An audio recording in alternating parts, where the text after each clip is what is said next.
All right, so welcome back to another episode with AlumniLab. Today, we are joined by three amazing people who are part of various early careers, master's in management programs from all across the world. We have some people in Singapore, some people in London, but today is really going to be about comparing the different universities, understanding the pros and cons, and also understanding why people even chose to go to a business school.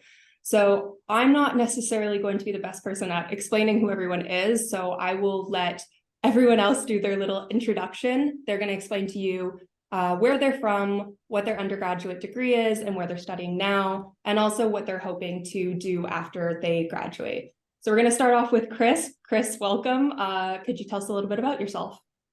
Yeah, thank you so much for the invite. My name is Chris, and I am a Canadian national currently studying in the Master's in Management program at London Business School. I previously studied pharmacology at the University of British Columbia in Canada, and afterwards I'm going to be starting as an associate at the Boston Consulting Group. Okay, dang, we've already got a BCG person in the mix, so you know it's a very good group of people. Lucrèce, could you explain a little bit about yourself? Sure. So my name is Lucrèce. I am a French national, and before starting my master in management at ESSEC, I did my undergraduate in France, in Paris, at Sciences Po, and then I did a first master in macroeconomics and international affairs. And I'm not looking for a job right now because I still have 1 year of master in management, but I'm interested in working either in consulting or in the French public sector. Very lovely. And then Ravali, last but certainly not least. Thank you, Seona, for having me. So I'll just introduce myself. So I'm an Indian, and I've done my bachelor's in architecture from Sir J.J. College of Architecture, which comes under the University of Mumbai, which is also one of Asia's top architecture school. And after that, I plan to do my master's in management from NUS, which I'm currently doing right now. I'm in the current semester. And after that, towards the end of the semester, I plan to work in the top firms like MBB. We've got lovely consulting people in the mix, so you know that everybody can create a really good slide deck from from this overall meeting. So I have a question, because everyone here is not studying in the country that they're originally from. So I guess what was the motivation for moving abroad, especially when you have such good universities so close to home, whether or not those are the Ivy Leagues or ESSEC France, which I know Lucrèce, you're going to be going to later, or IBS. What was the motivation really for stepping out and going to someplace halfway across the world? I guess maybe if anyone wants to start, otherwise, Ravali, would you mind starting us off? Sure, definitely. So I have, although an Indian, I have been settled in Dubai, UAE for almost all my life. And then I pursued my bachelor's in back home in India. And that again was a very haphazard decision. And throughout the course, I knew like in like the second or third year, I knew that this isn't what I'm destined to do rather. And I did my research for master's in management and an MBA course, anything related to the management field. And on further research, I found, firstly, my attention was towards the course, like what subjects were being offered by each university, of which I found NUS to have the best modules. And they had a lot of options for students, upcoming students who do not have prior knowledge. For example, I did not take even commerce back in school. And then I went on to doing architecture. So it's a complete new forte for me. And I knew that I would want to be in a place which is very close to my own culture, which is the Asian culture. So I did apply to the school thinking of those aspects and of course the course as well. So I guess it's just that coming from a place which is already a metropolitan city like Dubai, I don't find a huge difference or a gap in culture. I feel like I'm very well settled in the new place that feels like home already. Yeah, and Lucrèce, what about you though? Because you come from France, and so moving to Singapore must have been a very different experience for you. What was the motivation for doing that? Yeah, so at ESSEC, you can either start your master in management on the French campus and then move to any campus you would like, so either in Asia or in Africa, or you can start in Asia, and I choose to start in Singapore. And it was first for personal reason, because I had previous international experience in the US and also in Eastern Europe, which I really enjoyed. And I've always wanted to travel to Asia, and I thought, well, this is the opportunity. And another reason was also related to the classes that are offered on the Singapore campus.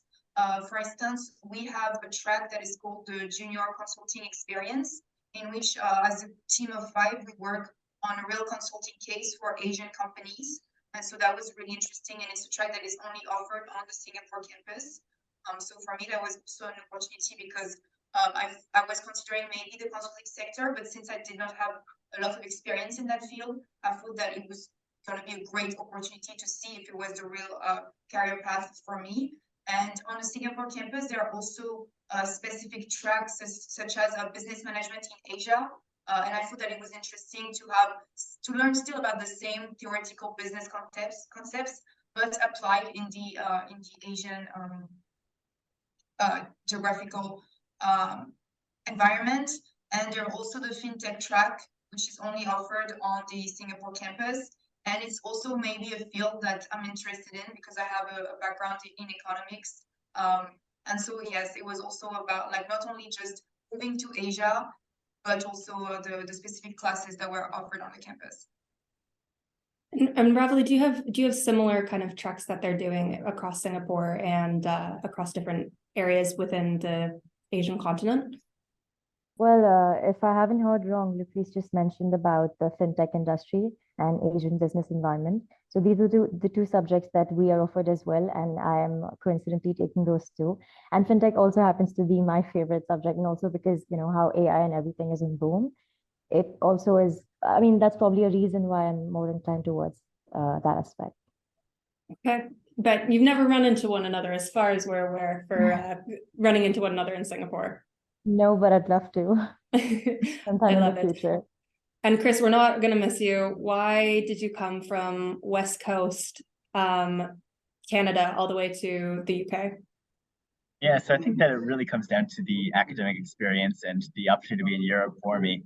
So I studied pharmacology in my undergrad, and there's not that many people who can say they wanted to be a drug dealer growing up, but that was exactly me.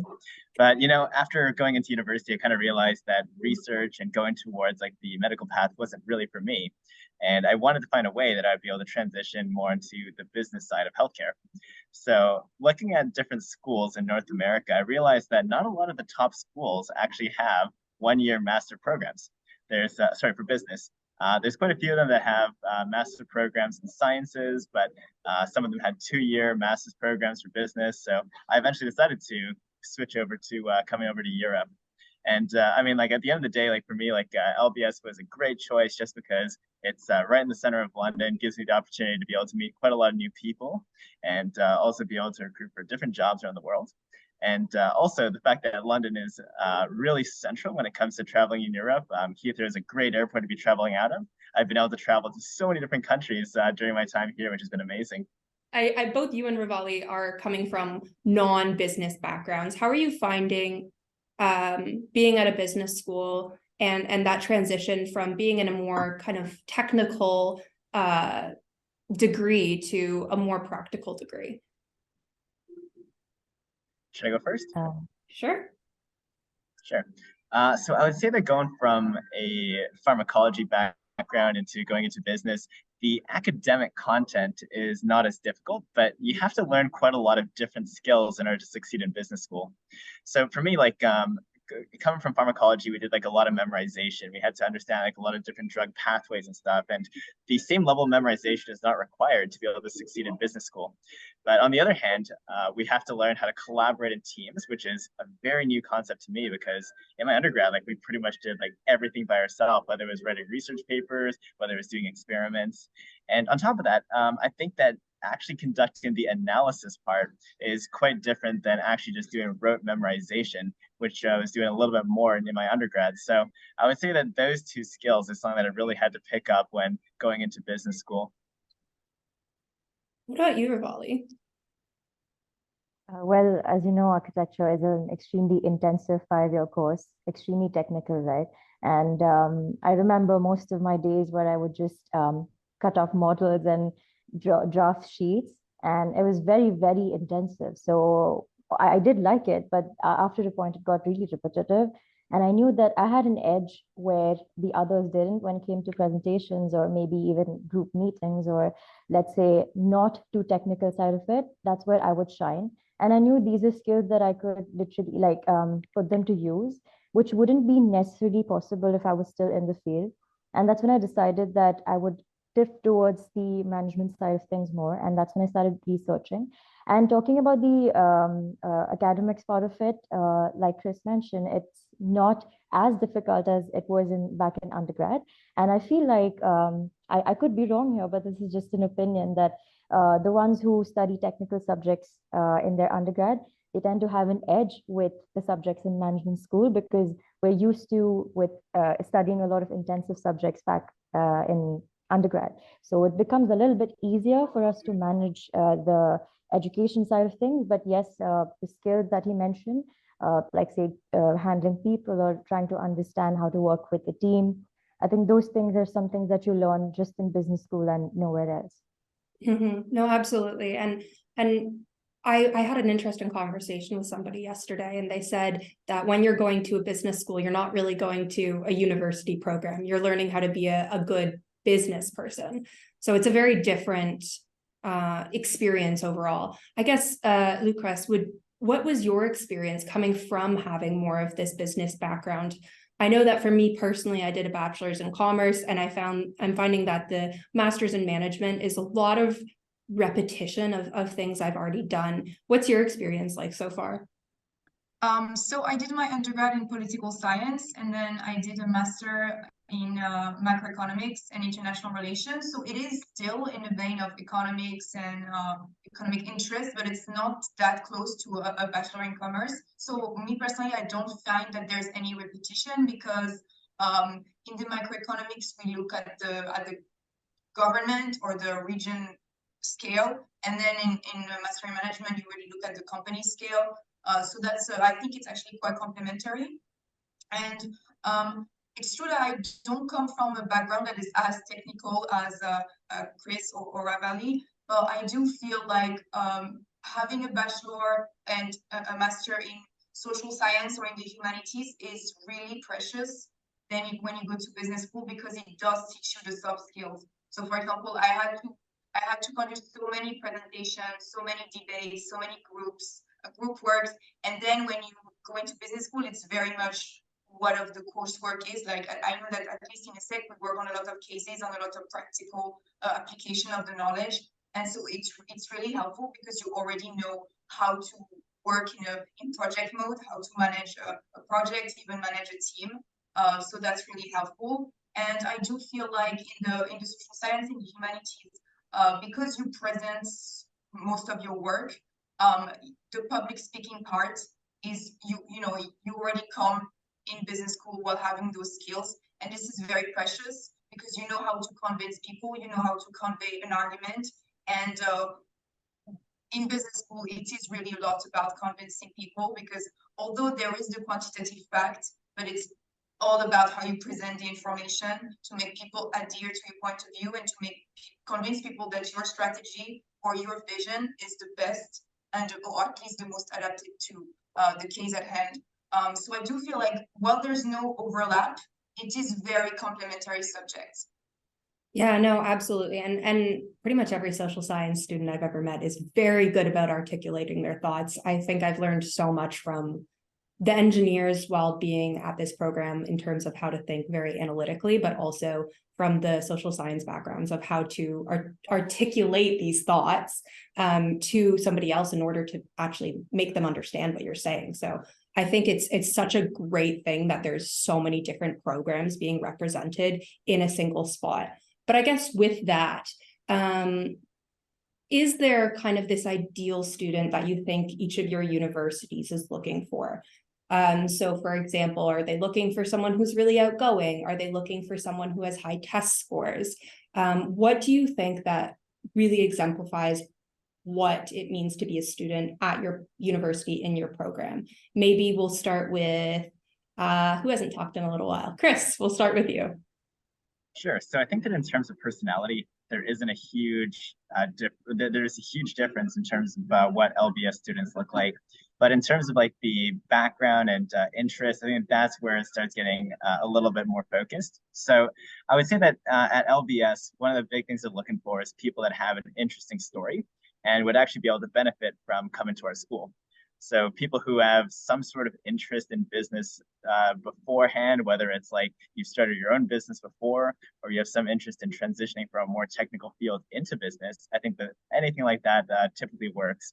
And then when it comes to the actually benefiting from LBS side, I think you need to have a pretty good reason for why you're choosing to come to LBS in order to propel your business career, as opposed to just going off to business right away, or even just going to a more technical degree and just continuing on your career path like that. I would say that they also care quite a lot about test scores and academics, but it can be forgiven a little bit if you have a really great story or you have different experiences that could really propel your profile to the next level. Yeah, absolutely. I mean, all of the universities represented here have pretty high admission exam scores that you need to have. Like you need to be ultimately a really good student in order to get into any of these universities. But you're right, that distinguishing factor really is your story and how you're conveying yourself to other people. I guess Ravali, do you have like almost we always think our own ideal student is special towards our university. Were there any things that stood out from what Chris said that you feel also exemplifies what it means to be an NUS student? Well, I completely agree with what Chris has mentioned, that yes, academics are #1 priority for the top schools. And that's just the basis of how they select you. But then, of course, they're also looking to understand who you are. So let's just say when they start reviewing your application, they're looking at your resume and they're looking at what you have done in the past. And for the same reason, if they like you, they also they conduct an interview with you to understand you better. And I would say for me personally, it was the interview that took me so far and like got me the admission, because I think this is my forte, which is meeting new people and trying to get in touch with them and explain myself and my story, right? And like I mentioned, I have had an interesting background from the moment I started, say from school, where I took extremely technical subjects like I took physics, chem, math, bio, and then I did architecture, which needed none of those. And now I'm doing management, which needed none of what I did in bachelor's. So they do really want to understand who I am and why I do the things I did. And they also found that if I'm able to put up with these technical subjects back in my past, I probably would do better in my master's as well. So I think, yes, a great story is definitely something that tips the scales in your direction. Yeah, and what about you, Lucrèce? I think I completely agree with what Chris says about having an interesting story. I think ESSEC is looking for people who have a leadership potential. So whether you displayed past leadership in your professional experience or in your associative life, or even on an entrepreneurial project, this is really something that is highly valued during the selection process. I also think that they are looking for people who are open-minded, even a little bit internationally oriented, I would say. You have to show that you are interested, that you are curious about what's going on in the world, and you are ready to step out of your comfort zone and maybe start looking for opportunities outside of your home country. I think if you're able to show that you're sensitive to the world around you, that is really going to be a plus in your application. I do agree with what Chris says about the test score. It is true that they are important, but because your application is considered as a whole, I would say, they are not looking at your test score or at your academic results on their own. It's all a part of who you are, and it's evaluated in the same vein with your essays and your resumes. So I think if your test scores are a little bit lower than the average, you might still be able to compensate that if you have really interesting experiences. But when it comes to academic background, I know that in ESSEC we have students coming from pharmacy, coming from law. Me, I come from political science. A lot of people have done a bachelor in commerce, but there is not a right track to enter the master in management at ESSEC. So no matter your academic background, if your story is interesting, and if you show that you have the potential to be a good and responsible leader, then you definitely have your chances. Yeah, and I've heard the flip side too of people who have these amazing test scores, they're scoring in the 99th percentile and they're not getting in. And because they think that's enough. And it's not just about whether or not you're smart. You're probably smart if you're applying, but yeah, no, the story is so important. So Lucrèce, I know that you mentioned before about like the various treks that are offered at ESSEC Singapore campus. What do you think are like, what's the best thing that you've experienced so far while you've been there? Is it the treks or is it something else? Is it people? So to me, it's the tracks, because I think maybe it's because I come from a background that was very much theoretical. To me, it's so interesting that we have the opportunity to apply right away the knowledge that we learn on real life cases, or by talking with real life professionals. And you do this through the tracks mainly, but at ESSEC we also have the chairs. So the chairs are like selective tracks that are sponsored by a company. There are very well-known chairs that are, for example, LVMH is sponsoring the luxury chair. There's Accenture that is sponsoring the data science chair. Out of the top of my head, I also know Amundi, which is sponsoring the asset management. So, and there is, when you apply to this chair, and if you are selected, then you have regular classes on the topic, but you also have workshops that are given by the professionals that work at these companies, and you are able to also work on a real life project. And it's a great way not only to gain academic knowledge, but also to network with professionals. So I would say that really the strong link with the professional world is really the strength of ESSEC. Is that what drew you to ultimately accept ESSEC's offer? Was that? Yeah, there were three things I would say. The first one was, yes, the strong connection with the business world, and also the fact that the Master in Management ESSEC is highly flexible. So for example, you are able to customize your program at 70%, I believe. So there's a very limited number of required classes. You are able to take as many optional courses as you like, because the philosophy is that since it's highly unlikely that two students will have the same career, then they should not take the same classes. Everybody should be able to tailor their classes to their career objective.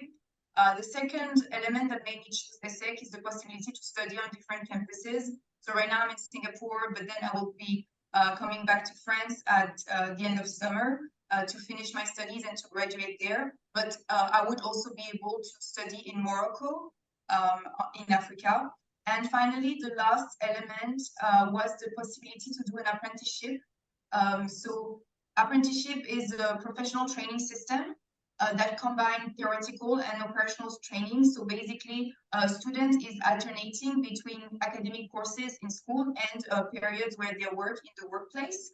And the main advantage is really that it's a high significant advantage, because you have a monthly salary and all of your tuition fees are covered by the companies that hired you. So to me, that was like the fact that ESSEC offered this opportunity was really a deciding factor, because it would enable me to start my career with a valuable professional experience and also a significant financial advantage, I would say. Yeah, no, getting a year of tuition paid for sounds amazing. You can, so it's a year or 2 years, so you can have your entire tuition fees depending on the length of your contract. It's amazing. That's such a great opportunity that I haven't heard many business schools offering. Lucrèce just mentioned how 70% of the course can be completely customized, and you can take whatever courses you want because no two students are alike. LBS has a lot of core courses, and ultimately you take about between 4 to 6 electives. Could you comment a little bit about whether or not you like that structure, or if you wish that there was something different about that? Yeah, so I mean, when I came to LBS, it was to really have a solid understanding of what are the core concepts of business. And to me, that's why I think that LBS's more set structure really helped me understand that. Because even though like I'm not super interested in marketing, the fact that I've taken a marketing course means that I have a much deeper understanding of the subject. And if I'm talking to someone in marketing, or if I wanted to go down that path later in life, I think it's really helpful to have that solid baseline. But I think that it also balanced that with having quite a few electives in our third and fourth semesters, because you're able to take pretty much like around like 4 to 5 different electives, and one of them is allowed to be a global experience where you get to travel to a new country and basically do a consulting project for a client there. So I think that having that opportunity to be able to travel to a new place and being able to understand how business is conducted in a different country definitely is really helpful for me. And also, another great thing about our elective system is that it's quite mixed between the different programs. So it's not just early careers people. We also have MBAs, we have MBAs, which is our executive MBAs, and our Sloans, which is like people who are a lot farther in their career than us. So I think that there's a special dynamic when you have someone in your group who is like a top like executive in a company, and you're trying to convince them to be able to do some Excel modeling that they haven't done in like a long time, while you're having to try to plan out the entire project, right? So I think that all of that really comes together to make the overall experience so great. No, absolutely. I agree with that. It's interesting, as we've mentioned many times before, just learning from your peers and having different backgrounds, and whether or not that's just what you studied before or your level of work experience. That's really important to gain a lot more knowledge. So similar to Lucrèce, what kind of made you ultimately accept LBS over other schools? Yeah, so I'd say that there's 2 major determining factors for me. The first one is that LBS is one of the highest regarded business institutions in the world. And the fact that it has such a flexibility when it comes to different electives and the academic experience is world-renowned is the reason that I decided to come here to get a business education. Then the second part of it is just being in London. So prior to coming to LBS, I've never been to Europe before. And I wanted to be able to travel around the continent, and not even just Europe, but also the fact that London is a lot more connected compared to like Calgary and Vancouver to a lot of parts in Asia. I really wanted to be able to travel quite a lot in that area as well.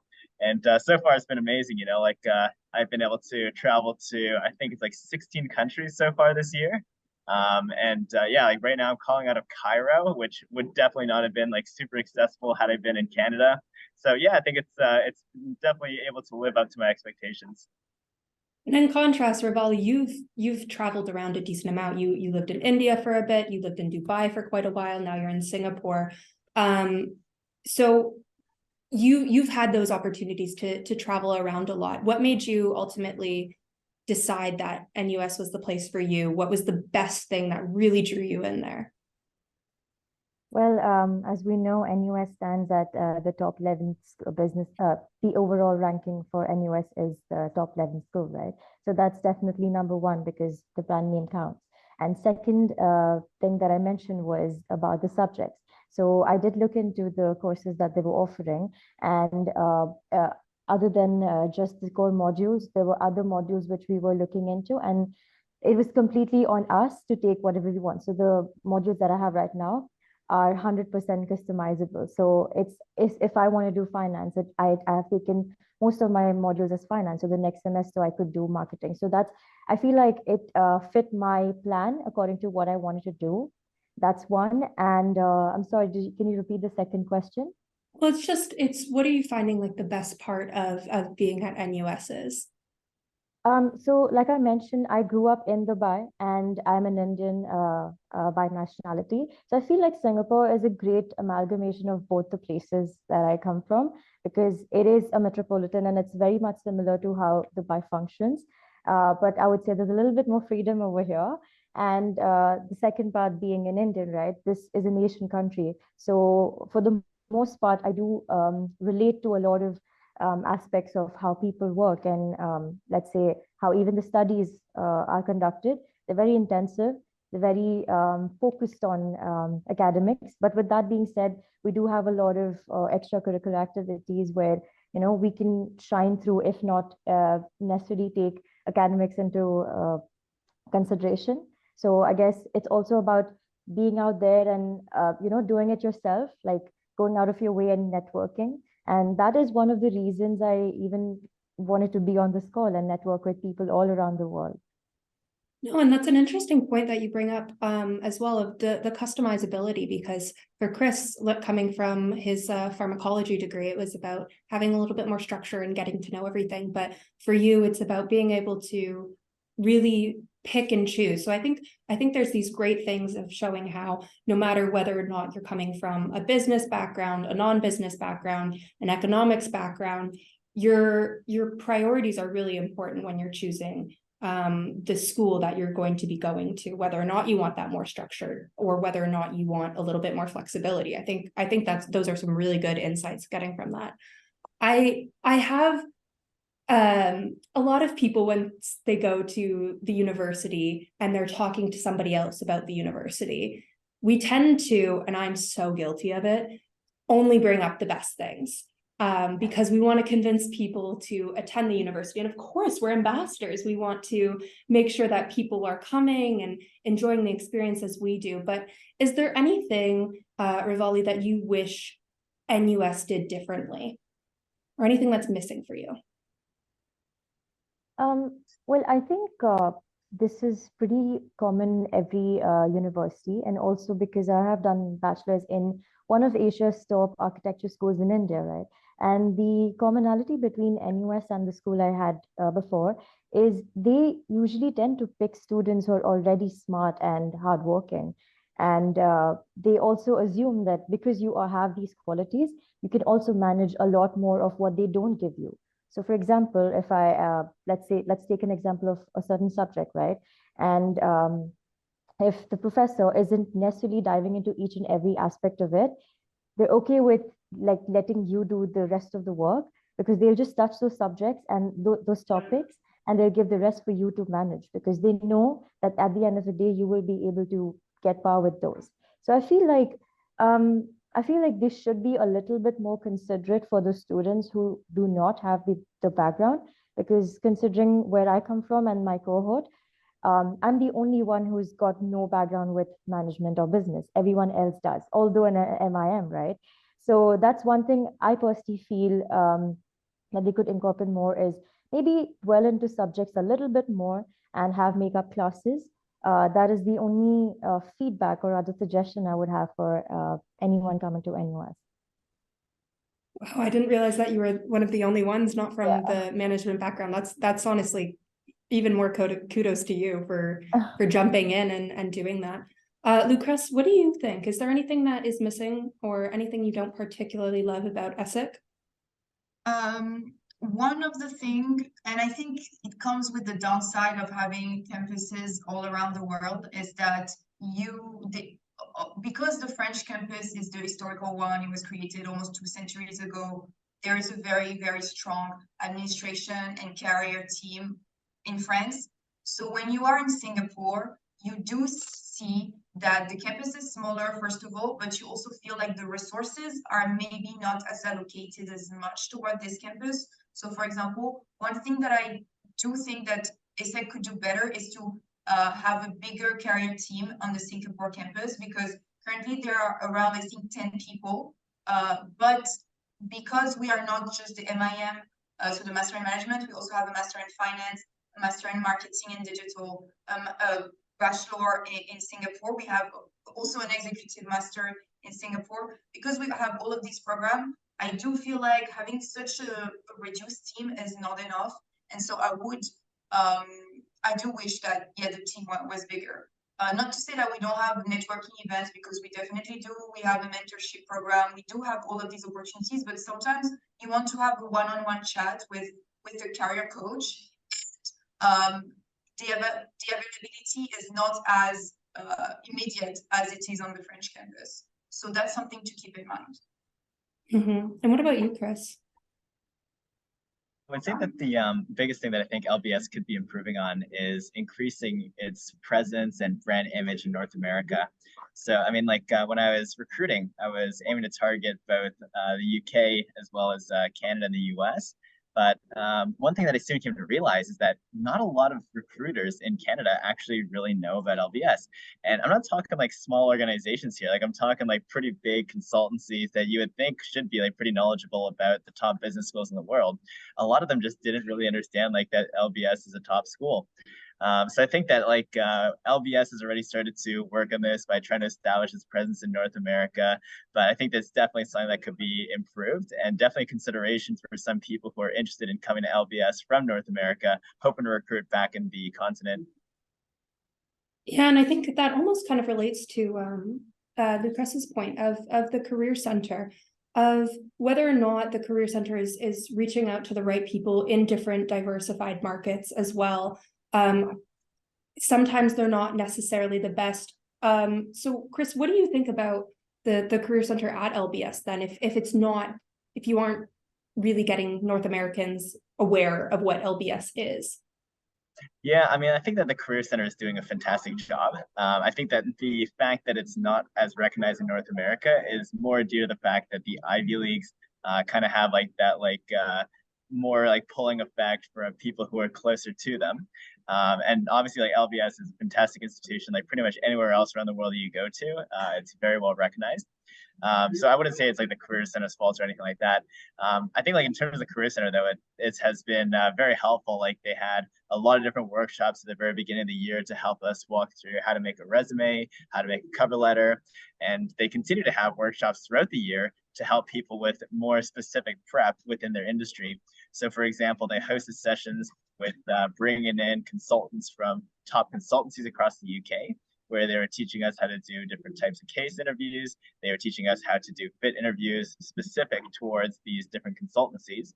And they even have a few different sessions in just like managing your career, where they tell you about like career projection and how you can plan out the types of jobs and geography that you want to be in the future. So I think the Career Center has been a fantastic resource. And I'm hoping that in future years as well, as LBS starts to develop more in North America, the Career Center will also be able to help a lot more students with that too.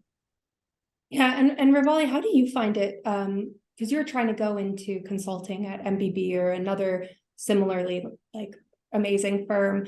How are you finding the process working with the Career Center, or how have other people found it as well? We did have an orientation week before we began the course, which was for a week's duration. And like Chris mentioned, we similarly had the workshop for resume and cover letters as well, and how the process should go. But I feel like that's another point that I should point out, that unless and until you as a student do not approach them, it's almost a dead-end conversation from their end. So I feel like that's something they could work on, and maybe be more present with the students. So each of us has been appointed a certain advisor, and it's only if a student wants to speak to them on whatever aspects they want to fix, right? That's only when we get in touch with them. But it's almost, I don't want to say this, but it is almost none from their end, where they approach students and ask, hey, are you doing okay? Or like, do you want help? It's always the student who has to put their foot forward, which is exactly what everybody does back in school. And also talking a little bit about Singapore and the situation here in terms of internships, it can get very, very difficult for a foreign student to find, let's say, an internship, or which potentially turns into a job. So maybe they could help us more with resources, like probably get us in touch with the recruiters compared to what we would do by ourselves. So I guess it's more of a student thing to approach the career advisors team. But other than that, yes, there's a lot of emails that we get about different career fairs that go on, which we all attend, but ultimately it's about, choosing the right person, and it's not always you who gets picked for whatever the reason. But I wish there was a little bit more involvement in terms of how the career advisors could be helpful for all the students over here, especially to the foreign ones. Yeah. Yeah, and I remember Lucrèce was mentioning earlier that again, as you said, it's very difficult for somebody who is not a Singaporean national and to get a job or to get an internship there. And I think, Lucrèce, that was why you were talking about potentially doing your apprenticeship back in France, if I'm not mistaken, right? So in order to do an apprenticeship contract, you need to be in France. So it needs to be a French company, because apprenticeship, it also, as far as I'm aware, regulated by the government. So it's very much country specific. So you need to be doing it in a firm that is established in France.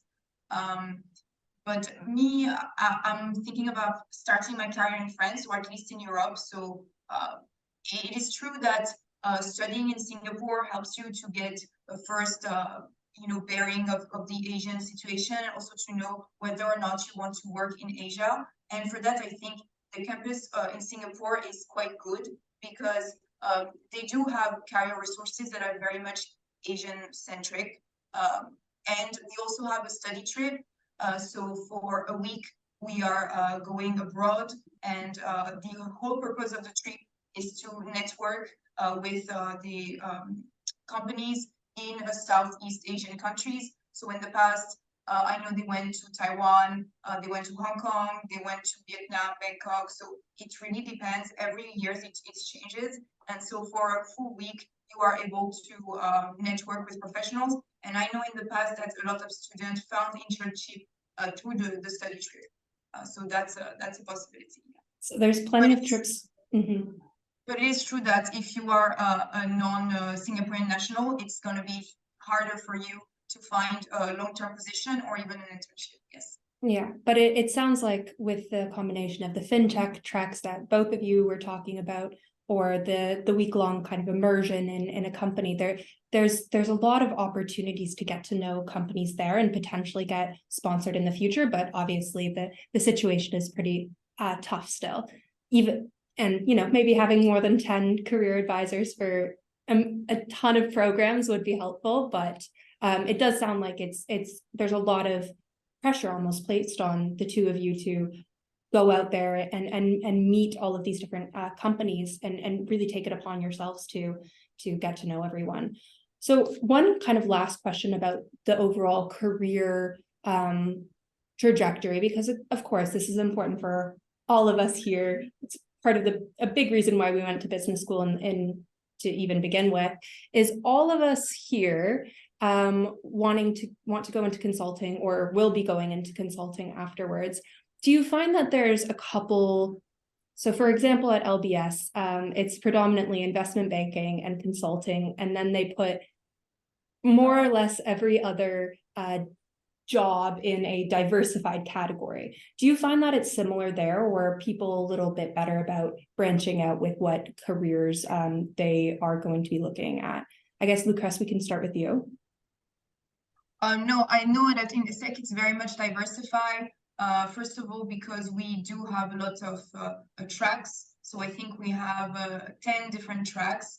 And although you do feel like there are some tracks, because there are more students that are going to enroll into those tracks, of course they have more classes and a different range of professors. But even the tracks that are a little bit less favored, I would say, by the students, for example, we have a track on the public sector in France. So coming from a business school is probably not the best place in the world to study about the public sector, but it does exist, and it has a very good reputation actually. And it is also in collaboration with various political science schools in France.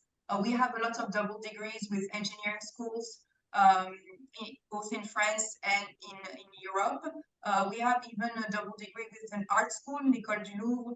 We have a double degree with social science, even military schools. So I do feel like one of the really good things about ESSEC is that they are not really favoring only the finance sector and the consulting, although I think statistically more than 50% of a cohort goes into consulting, and then it's almost 30% in investment banking, and then the rest is pretty much spread out.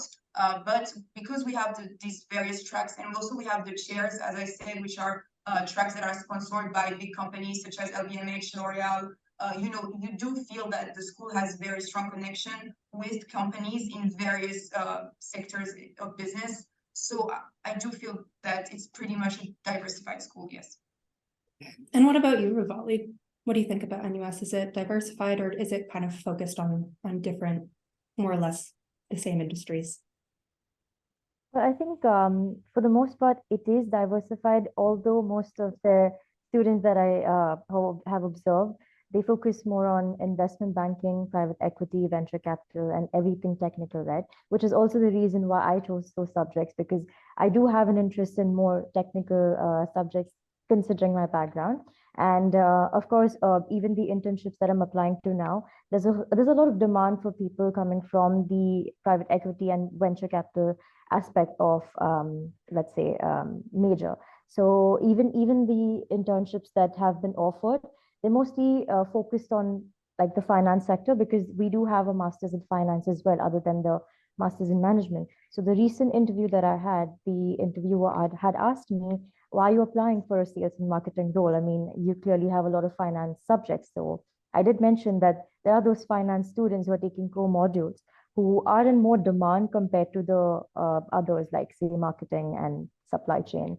So yes, I think maybe NUS has more focus on, let's say, the technical side, like banking and private equity and venture capital. So yeah. Yeah, which is again consistent with the two stories that both of you have told about the very technical side of NUS, and then the very like soft skills, really making sure that you're able to integrate yourself in a business very well from ESSEC. Chris, yeah. Correct me if I'm wrong if I made a very big generalization about LBS, but what do you think about the diversified nature of job searches here? I mean, I think you hit the nail on the head here. With LBS, it is very primarily consulting and investment banking. So just to go off of the most recent employment report, I think it was roughly around like 40 to 50% of students out of the Master's in Management program who ended up going into consulting last year. Roughly around 30% ended up going into finance, meaning like investment banking, hedge funds, private equity, etc. And then the balance were going into diversified. And of those, most of them were going into technology. So I think that it's one of those things where like at LBS, there is a lot of really great resources to help with these different types of industries. And the fact that so many students see going in that LBS has great outcomes for consulting and finance roles, I think it kind of leads to a continuous effect where more and more students are coming in with these outcomes in mind. But I would say, like, if you're interested in going into diversified industries as well, LBS is fantastic for that. The fact that you're straight in the middle of London, so close, like pretty much like a few tube stops away from most major different types of businesses, I think that it helps a lot when you're trying to network and when you're trying to meet a lot of people. So I think that it's great for all the different subjects, regardless of what type of career path you want to pursue. Yeah, I think in general, people, yeah, like all of these different universities really want to almost move a little bit into the tech space, whether or not that's the fintech or technical or whatever it may be. It's definitely kind of a move towards the future almost of, we know consulting is always going to be important, investment banking is always going to be important, but let's start getting the diversified up a little bit more. So I realize that we've been talking for a little while. I want to close off by getting any tips that you might want to give to somebody who's starting their application right now, or actually let's do it this way. If somebody had an admission offer to your university right now, what would you say to them to convince them finally that they should attend your university and no other? Ravali, would you mind starting? Well, I think to be at NUS, I think they look for someone who is always hustling. And that just goes without saying that they need someone who, yes, has a great background and has a story. And not just that they would take something from the university, but also has something to share and what they could provide to their cohort. And so I would say definitely don't try to be perfect in everything, because ultimately they're not looking for, like you mentioned, that they're not looking for someone who scores a 99 and has nothing to really give to the university back. I would definitely say try to be more diverse in terms of extracurricular activities, have some volunteering on the sides, be involved in the school as much as possible.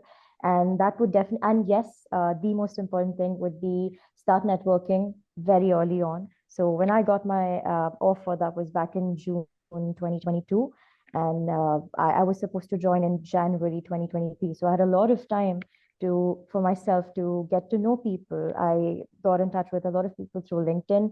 I grew my network. I started posting and I started sharing my thoughts, which is exactly why I get noticed, because I made the effort, the extra effort to, put myself out there, be seen, be heard. So I would definitely say, like, you have to focus on networking, because that's what you're coming to business school for, not the grades only, but also to get to know a lot of people, interesting people, learn from them, and also teach to them what you have in your from your aspect. No, I absolutely agree with that. What about you, Lucrèce? What would you tell future students? Just to make sure I understood the question correctly, it's for students who are considering applying, or is for students that already got the offer? Let's go with students who've already gotten an offer. Okay, so I would say that if you are wandering between schools, I think if you are looking for a school that would really help you to develop your potential as a leader and really brush on your soft skills and be open-minded, whether it be in an international context, or even because some of our students come from a different non-business background. I think if you were looking to really develop your sensitivity to the world around you and to branch into different topics, I think ESSEC is definitely the place for you. I do feel like if you don't have as much maybe if you don't have as much work experience as you would like, due to the chairs and also the apprenticeship track, it's really a good way to gain work experience while you are a student. So I think if you are interested in all of those elements, then yeah, ESSEC is the right place for you. I love that. And Chris, close it on out. Sure. So I think that, I'm just going to focus on some of the differences that LBS has compared to some of the other schools around the world. So I would say, if you're considering coming to LBS, you'd be coming here because you want a truly international experience. In the past few years, actually, LBS's Master's in Management program and pretty much all of the early career programs have had over 90% international students. You're not getting the same experience in a lot of other universities where most of the students will be coming from the same local country. So I think that that's a great reason. You get to meet people from around the world. And I can pretty confidently say that pretty much any location that I want to travel to right now, there's a friend who would be able to put me up, and show me around the city, which I think is a great experience.